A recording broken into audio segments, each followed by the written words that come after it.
Oh, well, thanks very much for the opportunity to do this. Let me move this out of, actually, let me turn this off.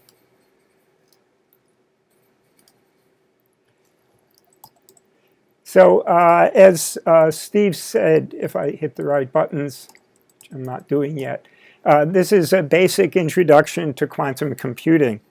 And as Steve also said, I teach a number of courses here. I taught a course last spring on hardware and algorithms of quantum computing at the City University Graduate Center. And I have some series of lectures on YouTube, one in statistics and another in a physics for computer science course with the somewhat understated title of Smart Physics for Brilliant Computer Engineers, Season 2. And as Steve said, my research is on mathematical models of data science and complex systems, everything from the motion of stars and gas and galaxies to gene regulatory networks. And we are trying to understand also trying to understand the conditions needed to create and sustain peace in the world with a group at Columbia University. And so I wanted to start here, which is, why do people buy computers? Well, except for supercomputers for highly specialized application, nobody buys a computer hardware for the sake of the hardware. People buy the hardware that runs the software that solves their problems. So, for example, in the 1950s, people bought or leased mainframe computers that ran Fortran and COBOL in order to do things in science and business. And in the 1970s and 80s, people bought personal computers so they could run VisiCalc and Office and Illustrator, so they could do spreadsheets and word processing and desktop publishing. And in the late 80s and 90s, people bought computers and smartphones so they could connect to the internet. So nobody will ever buy a quantum computer just because it has superposition and entanglement of qubits. And I'll explain what all the three words in red mean. They will buy a quantum computer if it solves problems that they need to have solved. So the real question is, I don't know why it's doing this. The real question is, what kind of problems can quantum computers solve? In the mathematics of quantum computers, so let me see if I can understand why it's doing this, which I can't. So the mathematics of quantum mechanics is really linear algebra, more specifically Hilbert spaces. So and I'll just refer to that as linear algebra. So the real question is, what problems can linear algebra solve?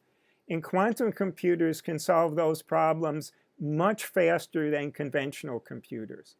So for example, problems in artificial intelligence and machine learning, including natural language processing and image analysis, computational chemistry and drug design, solving the three-dimensional structure of large natural molecules, and designing molecules with known properties, and in cybersecurity, in cryptoanalysis, which is the jargon word for breaking codes, and in cryptography for making codes, and in finance, maximizing portfolio returns, and computing risk under different market scenarios. And also in terms of enterprise operations, maximizing supply chain efficiency and business intelligence. So these types of things have been what the targets are for quantum computers. And for some problems, quantum computers could be 10 to the 28th times faster than current computers. And here I've written out all the zeros of 10 to the 28. So you can see it's got a lot of zeros. So quantum computers may make possible computations that could never be practically done on conventional computers. So the world that we live in, I guess I shouldn't do this. The world that we live in is dominated by physics of big things. In this world, the physics is deterministic, and we can measure things and predict them with certainty. But the world of quantum mechanics lives at the smallest things, at the smallest energy differences, where there are atoms and photons, the smallest units of light. And here we can only measure the probabilities of things. And once you measure something, you change it forever. So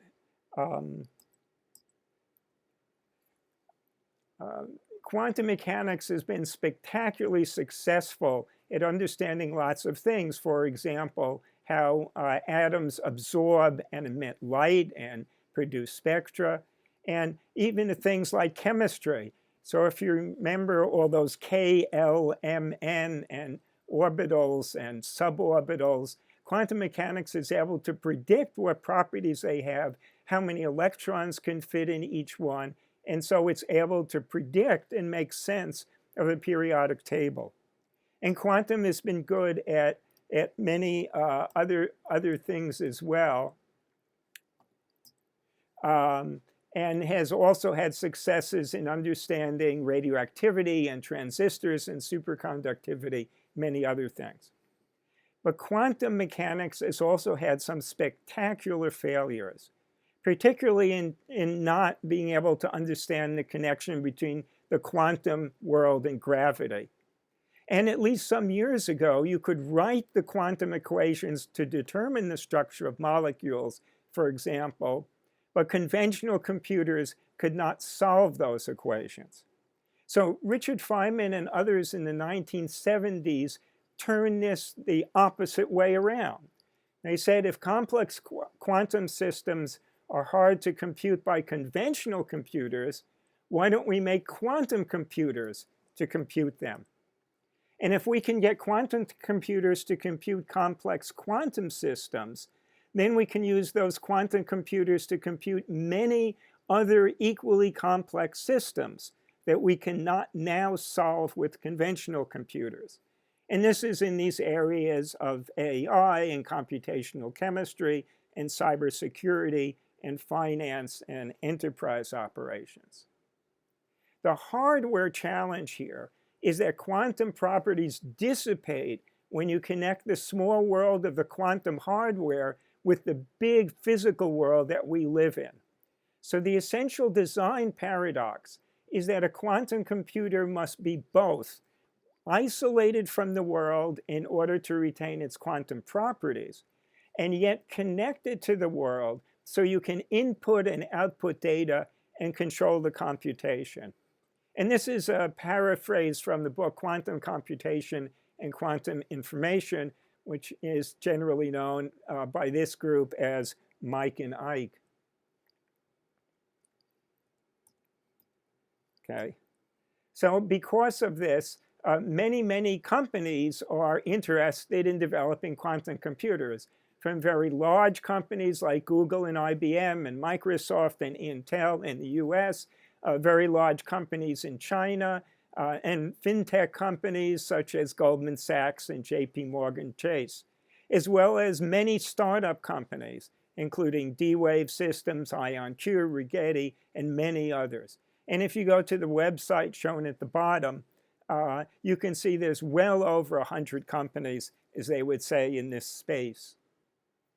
Well, the hard part of this is understanding the essential principles of quantum mechanics that set the design features of hardware and software, and getting the hardware to work without too many errors, and creating the software algorithms that solve real-world problems. So I'll start with a description of quantum mechanics here at the Copenhagen interpretation, which is before you do a measurement, there are many possibilities. But when you measure, you only find one result. And you can only predict the probability that you're going to get that result. You can't for sure say what's going to happen. In a quantum computer, the things you will measure are called qubits. And before you measure a qubit, it can be both simultaneously a 0 and a 1 value.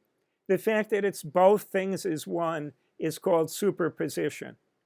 But after you measure it, each time you'll only get or 0 or a 1.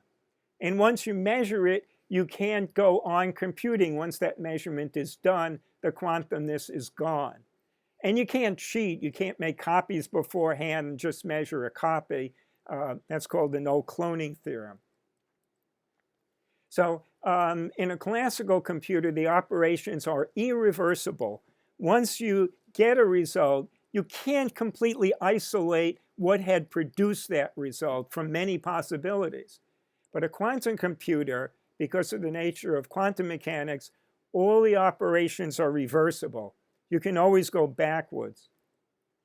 In a classical computer, the bits are only 0 or 1. But in a quantum computer, because of superposition, qubits are both zeros and 1 at the same time. So with a single operation, you can, in essence, do multiple things. In a classical computer, you can know the computational values at each step, and you get a definite answer at the end. In a quantum computer, you can't know the intermediate values, and you only get the probability of the correct answer, which you can deal with by just running the calculation multiple times and seeing which is the most probable. In a classical computer, if there are n bits, that forms a 2 times n dimensional space. But in a quantum computer, n qubits define a 2 raised to the n dimensional space. So a quantum computer with as few as 100 qubits is living in this space 2 raised to the n that I've shown here, a very high dimensional space. And I can't underemphasize, or I can't overemphasize the importance of dimensionality here. So for example, if you take all the people in the world and you have them on a one-dimensional line, for example, waiting for the M1 bus on Broadway, that line would be 2 million miles long. But if you put them in a two-dimensional space, if you like standing on the squares of a checkerboard, everyone in the world will fit within the confines of New York City. And if you have them standing on their shoulders, so they're in a three-dimensional volume, then a building just about a mile on each side is a cube, shown here sitting in Washington Square Park, will contain everyone in the world. So as you go up to higher dimensionality, there's more space and there's more power in the computing. Now, in machine learning, people are terrified of this dimensionality because somehow they can only handle things if they have 2 or 3D visualizations. But here, this increase with power with dimensionality for the quantum computer is a really good thing. So this isn't the curse of dimensionality. This is the power of dimensionality for a quantum computer. And you can describe how complicated problems are by, if you increase the size of the problem, how much additional computer memory and how much longer it will take to run. And based on that, there's a limit to what a classical computer can do. And we think that a quantum computer can do a slightly more complex type of problem. So this has led to this idea of quantum supremacy, that each qubit has a high information content because of superposition, because each set of qubits has a high dimensionality, which provides even more information content. The calculation is not quite parallel, but the wave function is sampling many things at once. And we think quantum computers might be able to solve slightly more complex power. So the real quantum supremacy, by the way, I just gave a lecture before this in my fractals class on non-integer dimensions. But superposition means you can have a bunch of qubits and you can operate on all different combinations of them at the same time. So a single operation can do many different things at the same time. And the other thing is entanglement, which I'll describe in a little more detail. But it basically means things can be connected. So if we change this, we can change that as well. So we're doing more than one thing at a time. So how do you build a quantum computer? Well, as I said, quantum mechanics lives at the smallest sizes, at the smallest energy differences of things. So anything, and I really mean anything, that has a small energy difference between the 0 and 1 states can be used to build a quantum computer. So people can use little bits of electricity or magnetism or individual atoms or quantum dots of a few atoms or put the wrong element into a diamond crystal to create different energy levels, or the polarizations of photons, or even the positions or topology of boundaries if each of those has a slightly different energy. So here are four sort of typical qubit technologies. This one uses integrated circuits, which is a pretty mature technology, and so this is a good thing to do. And you basically build an oscillator to represent the qubit, and the state of the qubit depends on a little electrical charge or an electric field or a magnetic field in this oscillator. Now the problem here is that this is only a small energy difference. And so if it's sitting at room temperature, those qubits have plenty of energy to switch at random between their 0 and 1 states. So you have to keep this thing cold. So cold here means within 1/100th of a degree of absolute 0. And it's actually pretty easy to do that. But even with doing that, the issue of the quantumness leaking out because of its connection to the rest of the world, which is called decoherence, is an issue in this system. Nonetheless, because this is a mature technology, this is the one that's probably being most pursued by Google and IBM and quite a number of other companies. The opposite trade-off is to make the system so isolated from the world and make it so cold that decoherence won't be an issue. And you can do that by having isolated atoms and then ions. Now you're dealing with the other end of the paradox, is to how you can control it and how you input the data and get it out. So this is typically done with, let's say, a calcium atom. You shoot a laser at it, you knock an electron off, it's positively charged. Things that are positively charged, you can steer and move by either electric or magnetic fields, so you can do some neat things with it. The third example here is kind of the most exotic technology and has never been fully implemented. But basically, you can use topology if two different topological states have different energy differences. So there's a famous story from a blind Russian topologist in the 1950s about a topologist sitting down for breakfast. And the topologist has a coffee mug with a hole in the handle, and he or she has got a donut next to it, which also has a hole in it. And the topologist can't tell which is which. Because to a topologist, anything with one hole can be smoothly transformed to anything else with one hole. And so if you can create states where the orientation of magnetic fields or some other property is different when something has one hole or two holes or no holes, then you can create qubits. The advantage of this is that if the boundary changes a little bit, if the shape of the object changes a little bit, the topology isn't changed. And so, it would be more robust to environmental factors. But to actually develop this is quite a challenge, and that hasn't been sufficiently demonstrated. As opposed to making chips that deal with electricity, there's a less mature technology of chips that deal with light. And so there's a real effort to make photonics chips that will deal with photons enabled to the photons being the qubits. This is under active development right now.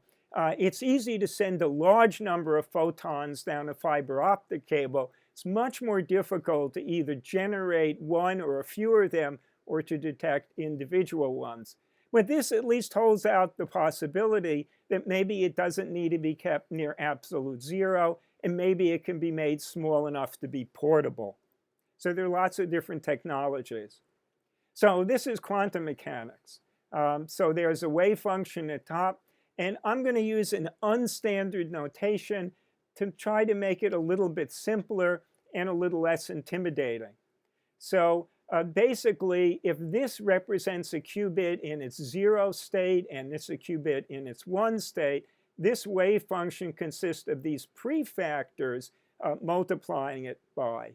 And the square, or more accurately, the norm, since these numbers are complex, tells you the probability of finding the qubit in this 0 state or this 1 state when you actually do the measurement. Well, if you think about it, all those probabilities better sum to 1, so there are constraints on the wave function. The wave function needs to be unitary, and the operators need to be unitary. So we make sure that all the possible probabilities sum to 1. And because of the nature of quantum mechanics, all the operators must be reversible in this Hilbert space. So you can go both forward and backwards in doing calculation. So this is what you can do with 1 qubit. So here we have this 0 qubit that I'm going to represent by a one-dimensional vector. And this is the 1 qubit, so I'll represent it by a different one-dimensional vector. So here the elements are 1, 0, and here 0 and 1. And we're going to multiply those qubits by these matrices. So if you've forgotten how to multiply matrices together, basically we take this row and multiply it by that column element by element to get that. And in this case, we multiply this row by that column element by element, and we get that.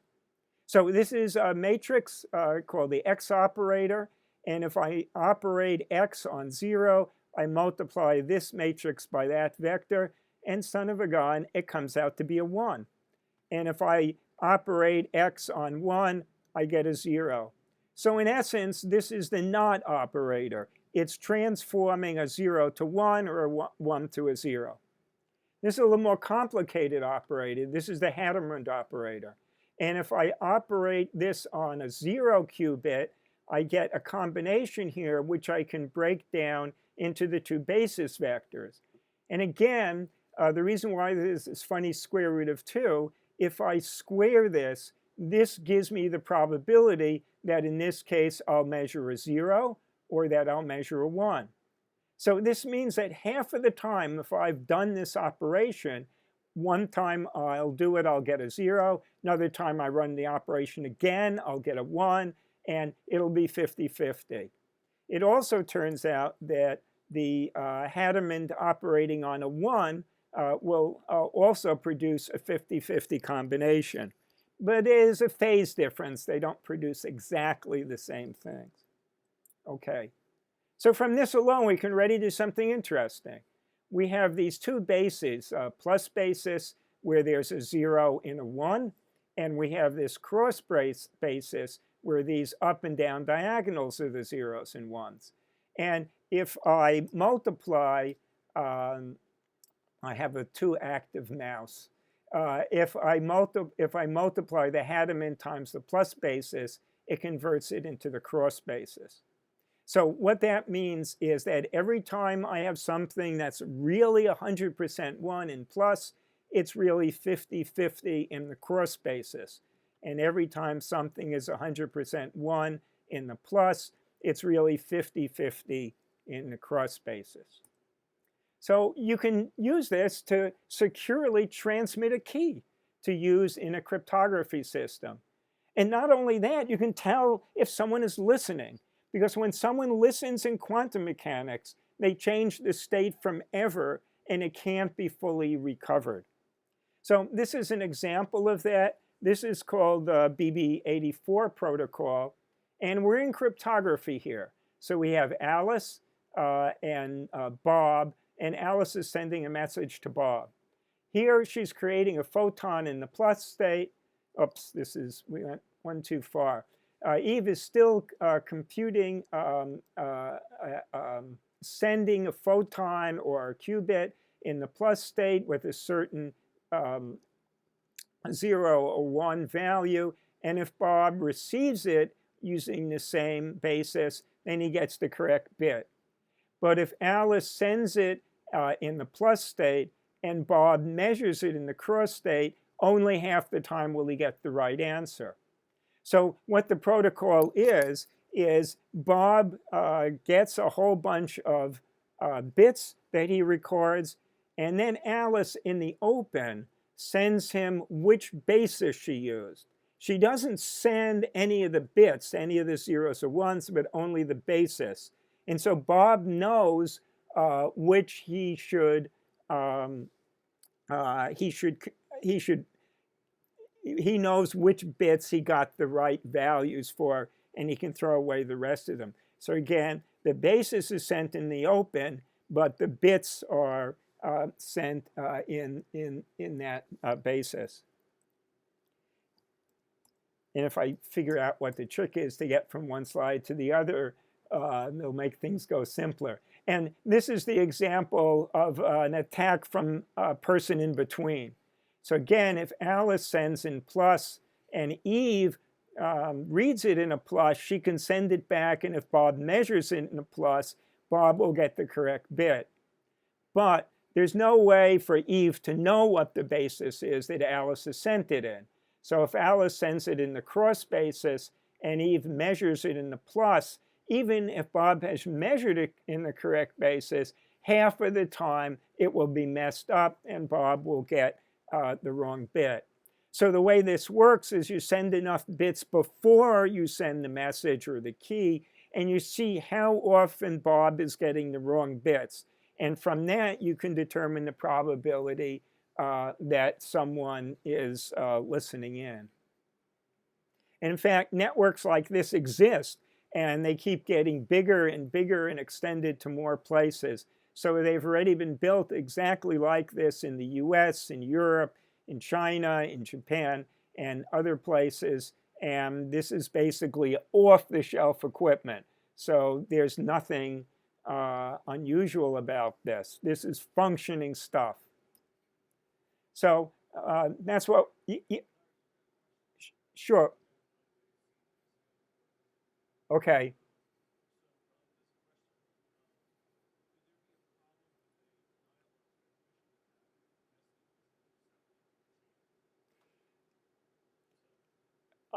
I mean, if the message is intercepted, it automatically gets changed. If that's going to prevent or create a denial of service attack, then it's going to do it. And so I'm not quite sure what the question is.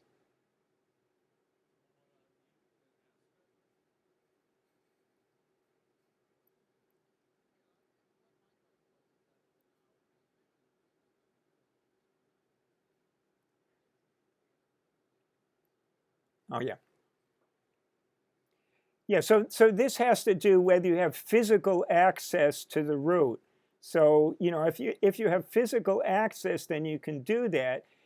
Some of these things are sent by open communication systems where you might be able to do that. If it's going to be a fiber optic link, then it's, you know, and it's secure, it might be harder to do that. But yeah, you could interrupt something. I would agree with that.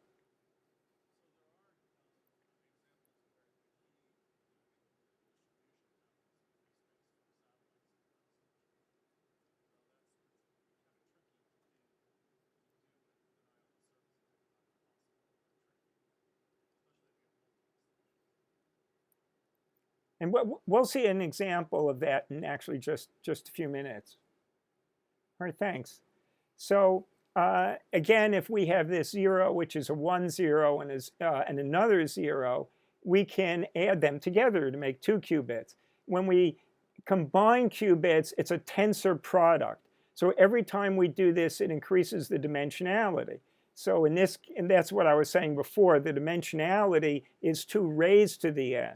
So here we're going to tensor multiply 2 qubits together. So the way we do that, we multiply every element of 1 qubit over here times all of the other elements of the other qubit. And we multiply this 0 times the other elements of that qubit. So you can see automatically we've gone now from a 2 to a 4-dimensional system. And again, all combinations of 0 and 1 will be the basis vectors in that now 4-dimensional space.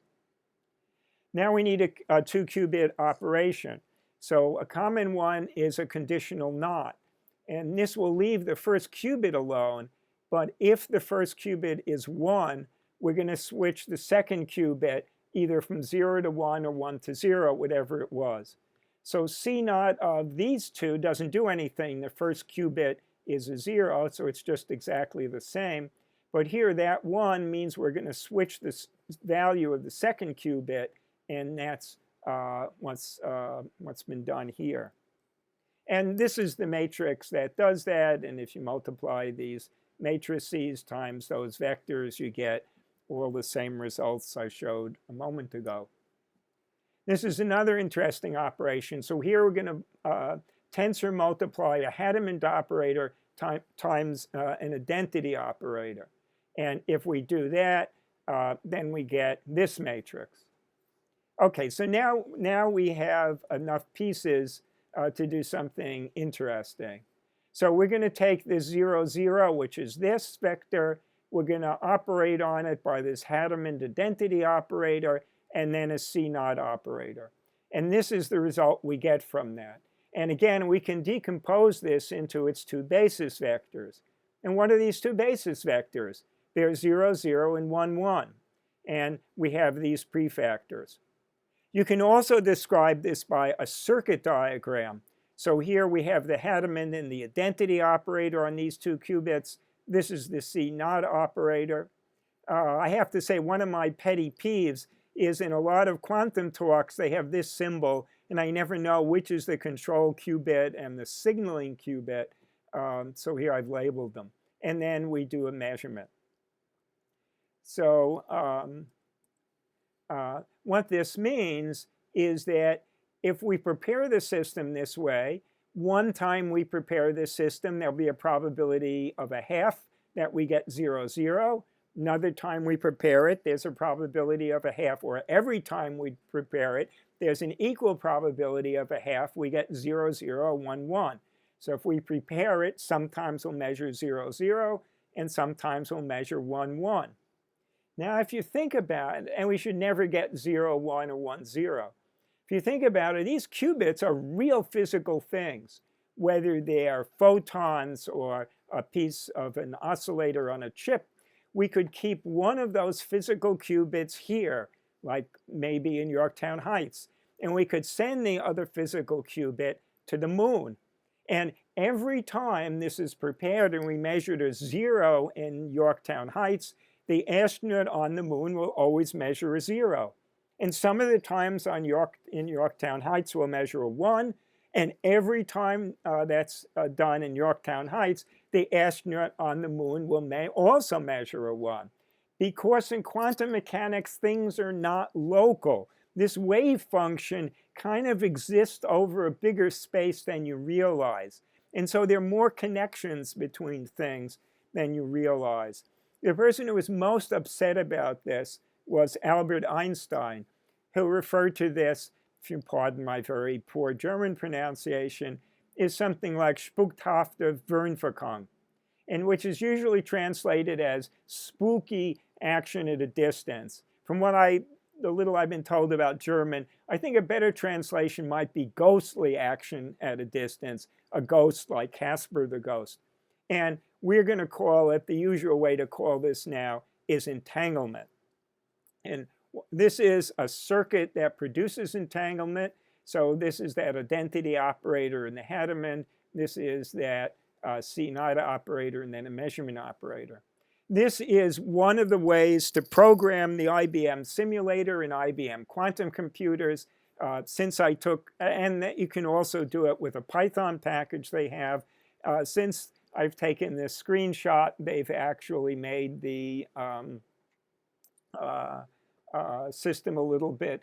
There's no ethereal action at a distance. It's not doing it faster than the speed of light. I think a more appropriate way to look at it is that the wave function is everywhere. It's not you measure one and one of them tells what the other is doing.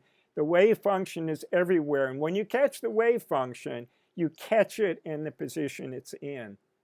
So this is actually that code run on a 5-qubit machine at Yorktown Heights. And you can see about half of the time it's 0, 0, and the other half of the time it's 1, 1.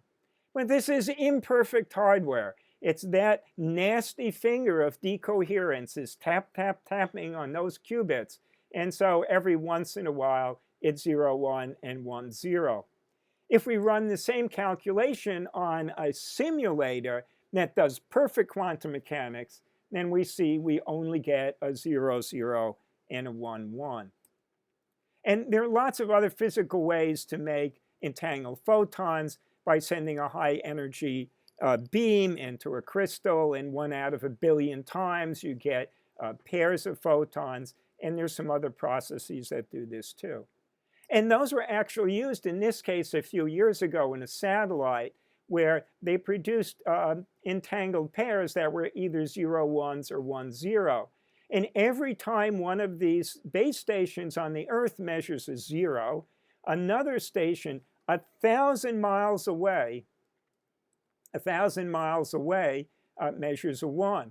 And every time this base station measures a 1, 1,000 miles away they measure a 0. So this thing really happens, and it really works. To actually do this experiment takes a little bit more signal processing in the fine print down here, but still this is a very impressive result. For those who want to see something less fancy, this is the linear algebra form of what I was doing. And I still haven't used the Dirac notation because linear algebra doesn't use it. And I think this field puts itself away from a much larger group that do linear algebra and Hilbert spaces by making a notation that people outside don't use. And I think we need as much help as possible from everybody to do this. So here are other quantum operators, a bunch of 1-qubit gates and a bunch, or two 2-qubit gates. You can make any logical calculation if you have 1-qubit gate and 1 2-qubit gate. So this is a little bit like conventional computers. As long as you have 2 logical gates, you can make any logical function. Actually, you only need 1. If you have a not and operator, you can kind of short it and do any possible combination of things you want. Now, one of the reasons why quantum computers got a lot of buzz at one point was that, in principle, they could break RSA public encryption. And so this was a very big deal, and people were very interested in this. So let me describe what this is.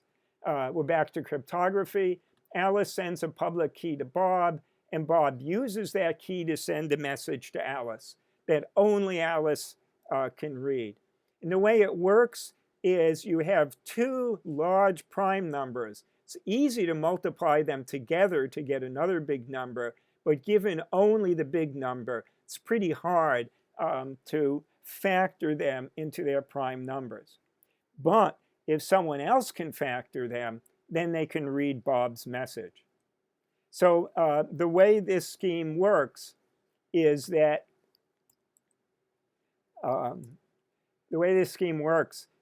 Alice chooses these 2 primes, and from that multiplies them together to get n, and also creates 2 new numbers called E and D. And she sends n and E in the open to Bob. And what Bob does with his message, he now raises his message, which will be a binary set of 0s and 1s, to the power E mod n. And then he sends that message in the open back to Alice. And I've made these hollow because these things can be sent in the open, and yet nobody can use them to read Bob's message because Alice hasn't told anyone what D is.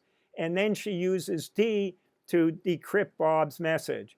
And the trick in this scheme is that she raises Bob's message to the D power, And it turns out that E times D is 1 in this given modulus, and so she recovers Bob's message.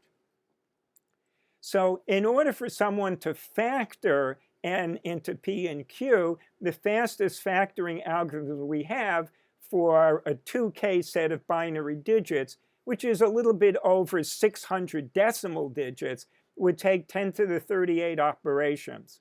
But Shor's algorithm, which would run on a quantum computer, would take only 10 to the 10th operations.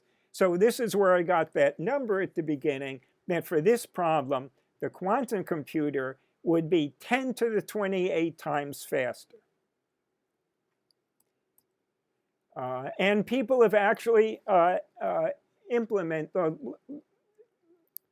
that's sort of the next slide. This was first proposed in 1994. And I'm going to just give you like the briefest, more distant from 30,000 feet overview of this algorithm. So basically what you do is you create a certain function.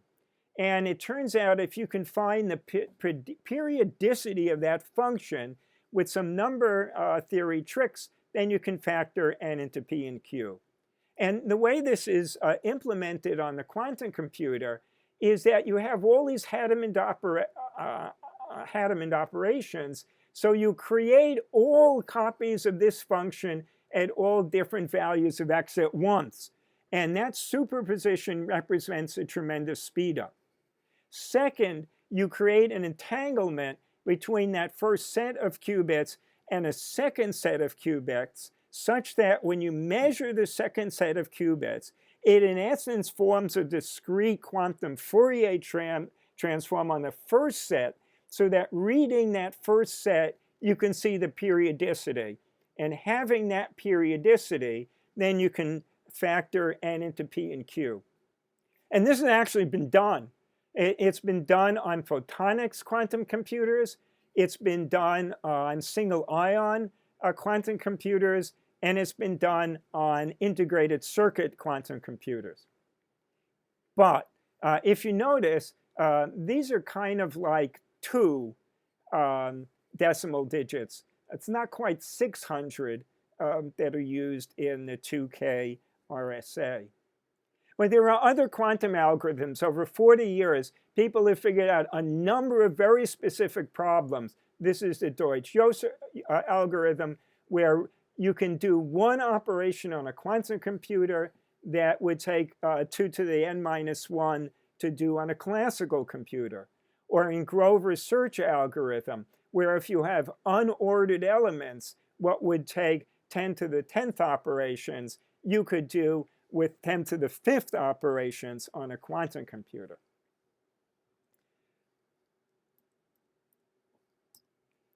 So as long as I go forwards and backwards twice, it works.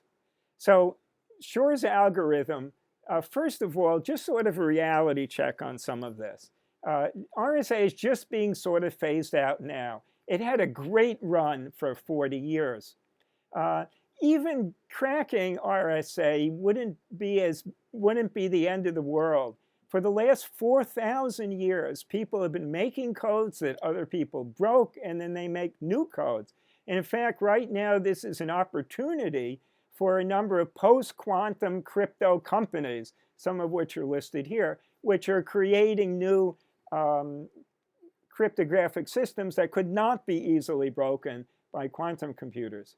Shor's algorithm also shows, as I just showed, how you can use the properties of quantum mechanics, like superposition and entanglement, to speed up algorithms. But most of Shor's algorithm is so specific to number theory things about RSA that it's not immediately generalizable to other problems. Many of the algorithms that were developed over this time really demonstrate quantum computers would be faster than conventional computers, but mostly on problems that nobody is particularly interested in solving. And Grover's algorithm is great if the data is unordered. In fact, most data in one form or another is actually ordered. And for that type of data, there are actually faster ways of doing things. So I'm very embarrassed to say this, because I think the people who did this work are brilliant. And I think they're at least 2 orders of magnitude smarter than I am. And these people creating these algorithms created the field of quantum computers. They created what's following in people doing the hardware. They created us being here tonight. And I am tremendously impressed with their brilliance and creativity.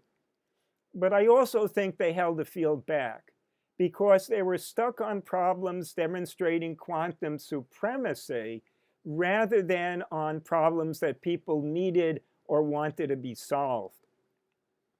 But I just want to emphasize that Shor and Deutsch and Grover and Feynman and Simon and all these people, that work done over the last 40 years has now led to real quantum computers and real algorithms.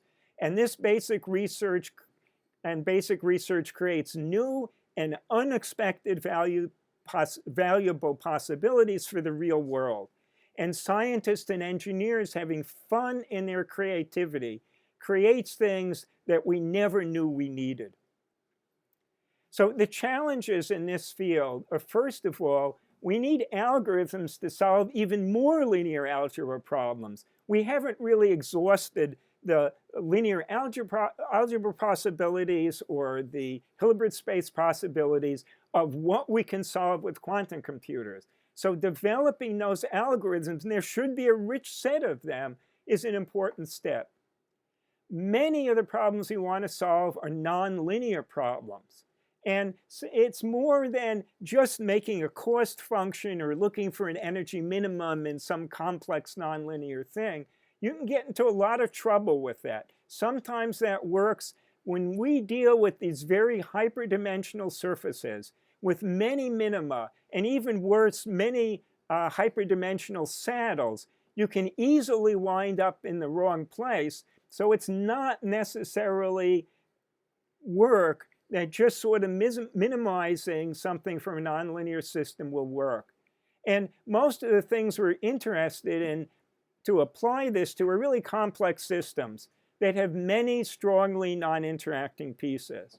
The hope is for many people that quantum computers would be able to solve a complexity class of problems called non-deterministic polynomial problems. We don't know for sure. The mathematics of this hasn't been done.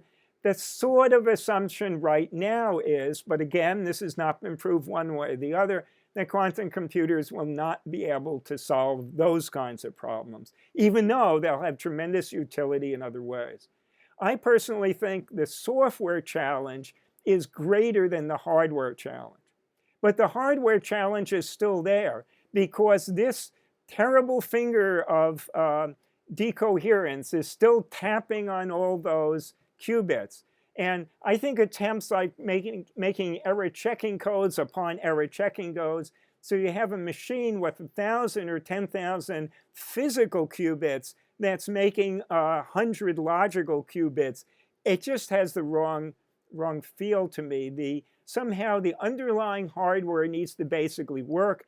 If it needs a little help in working most of the time, that's one thing, but it better be working most of the time.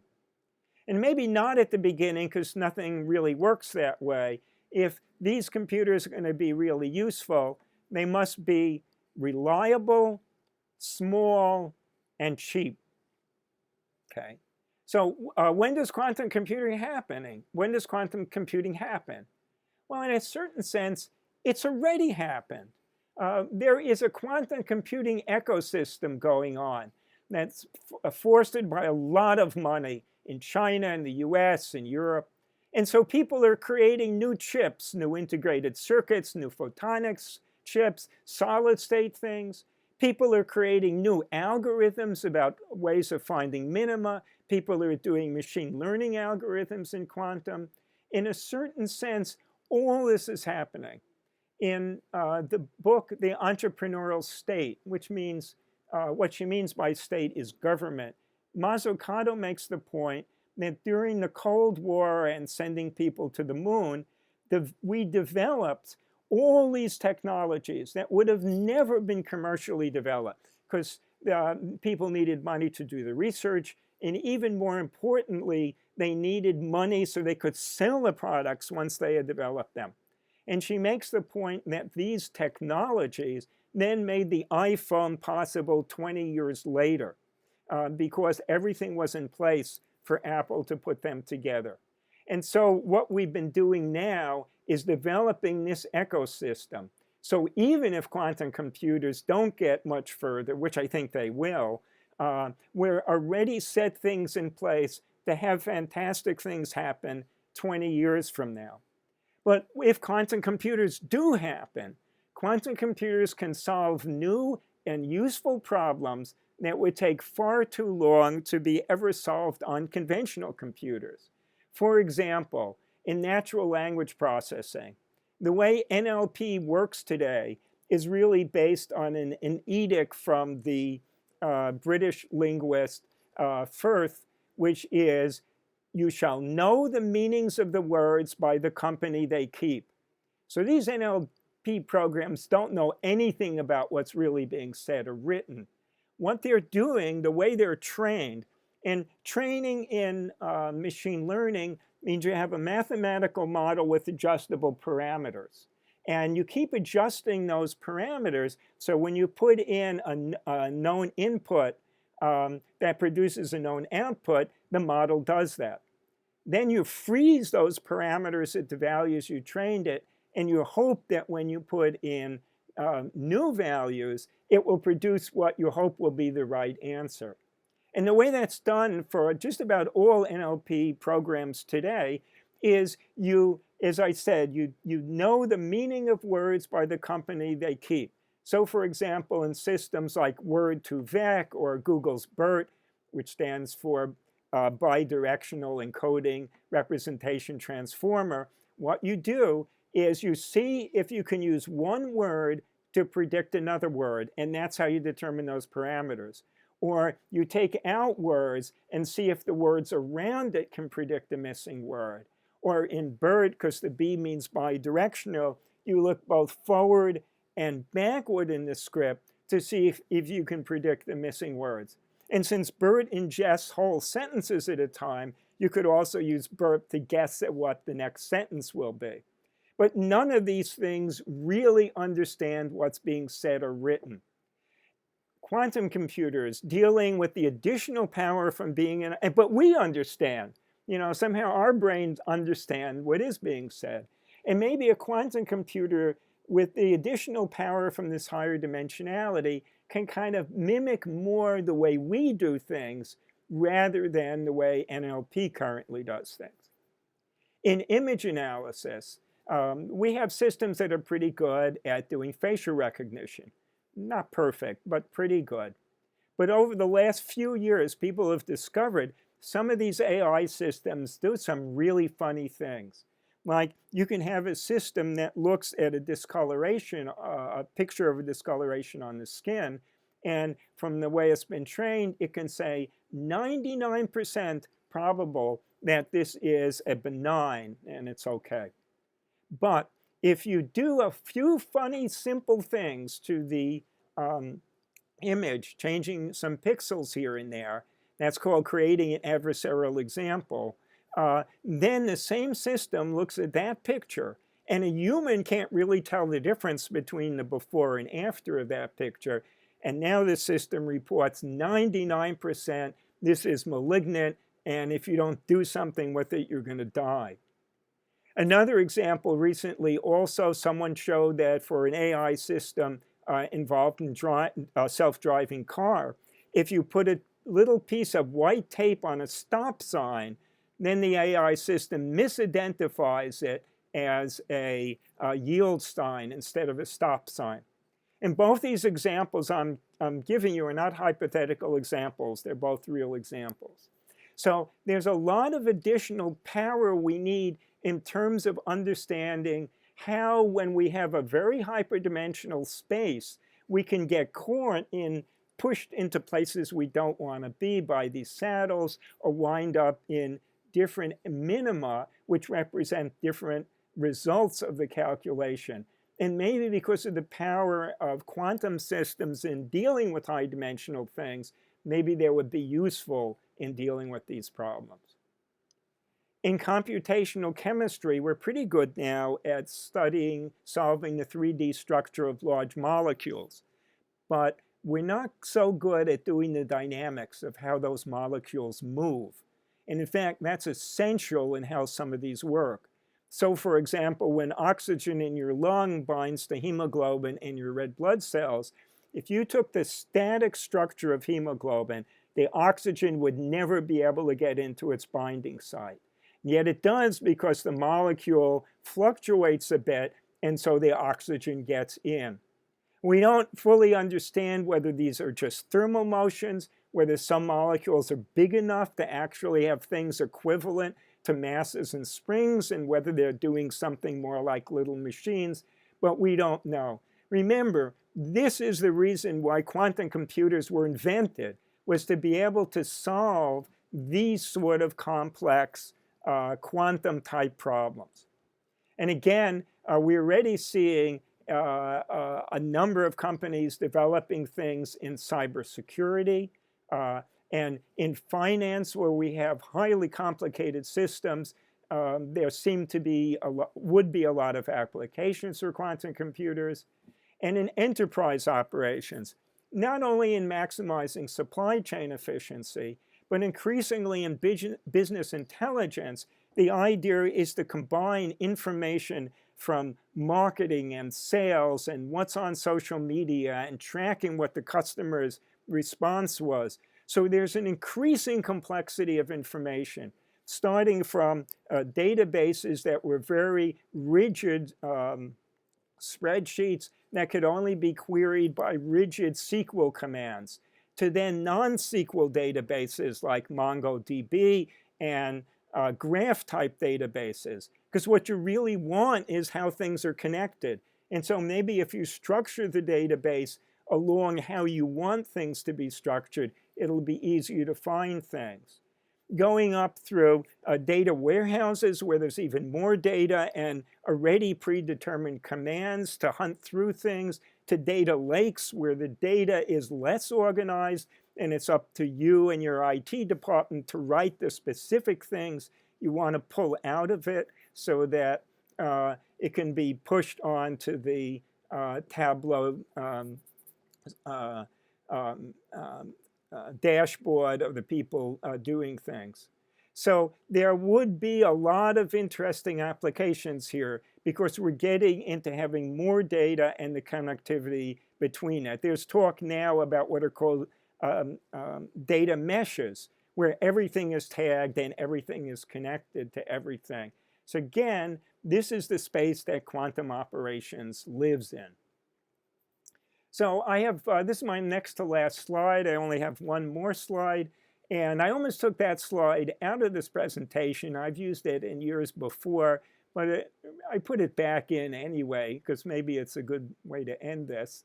But it's basically about predictions and how we try to understand what happens next. And it's one of many lines that are famous from Yogi Berra. And it's basically the Yogi Berra comment that it's tough to make predictions, especially about the future. Thank you.